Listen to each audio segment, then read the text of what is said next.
नमस्कार मित्रांनो, स्वागत आहे तुमचं आपल्या YouTube चॅनलवर। मित्रांनो, पीएम किसान योजनेसंदर्भातची अतिशय महत्त्वपूर्ण अशी अपडेट असणार आहे। मित्रांनो, केंद्र शासनामार्फत शेतकऱ्यांना पीएम किसान योजनेअंतर्गत वार्षिक 6000 रुपयाचं अनुदान त्यांच्या बँक खात्यामध्ये वर्ग केलं जात आहे। त्याच पद्धतीने महाराष्ट्र शासनाकडून सुद्धा आता मित्रांनो नमो शेतकरी महासन्मान निधी योजना चालवली जात आहे आणि याचं सुद्धा 6000 रुपये वार्षिक अनुदान शेतकऱ्यांच्या खात्यामध्ये जमा केलं जात आहे। तर याच्यामध्ये मित्रांनो प्रमुख गोष्ट सांगायची म्हणजे या ठिकाणी शेतकऱ्यांना भरपूर प्रॉब्लेम येत आहेत। भरपूर शेतकऱ्यांची खाती जी आहेत ते आता बंद करण्यात आलेली आहेत। बंद होण्यामागचं कारण म्हणजे मित्रांनो या तीन गोष्टी होत्या। याच्यामध्ये केवायसी असेल, लँड सेडिंग असेल आणि तिसरी गोष्ट बँकेला आधार कार्ड लिंक नसणं। तर भरपूर शेतकऱ्यांची ही तिसरी गोष्ट जी आहे ती पूर्ण आहे, परंतु त्यांच्या लक्षात येत नाहीये तिसरी गोष्ट कोणती आहे। तर मित्रांनो आपल्या आधार कार्डला बँक लिंक असणं गरजेचं होतं। याच्यामध्ये मित्रांनो लिंक असणं गरजेचं नाही, तुमचं डीबीटी खातं कोणत्या बँकेला लिंक आहे हे सुद्धा जाणून घेणं गरजेचं आहे। ज्या खात्याला तुमचं डीबीटी खातं लिंक असेल तरच तुमचं त्या बँकेमध्ये अनुदान जमा होणार आहे।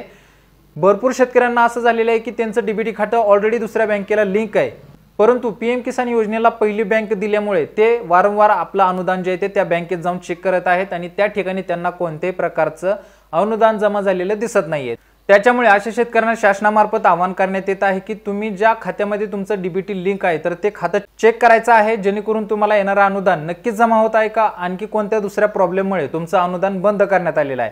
तर डीबीटीचा महत्त्वाचा प्रॉब्लेम लक्षात घ्या। डीबीटी मित्रांनो तुमच्या कोणत्याही खात्याला लिंक असू शकते।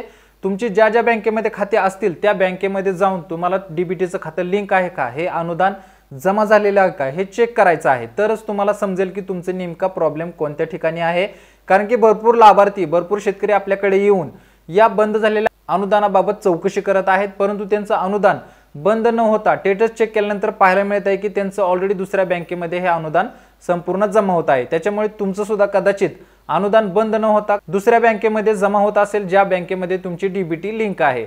तर ही गोष्ट मित्रांनो लक्षात घ्या आणि लवकरात लवकर आपलं बँक खातं चेक करून नक्की आपली डीबीटीच प्रॉब्लेम आहे का, इतर कोणत्या गोष्टीचा प्रॉब्लेम आहे हे चेक करून घ्या, जेणेकरून पुढच्या येणाऱ्या अनुदानाला तुम्हाला कोणत्याही प्रकारची अडचण येणार नाही।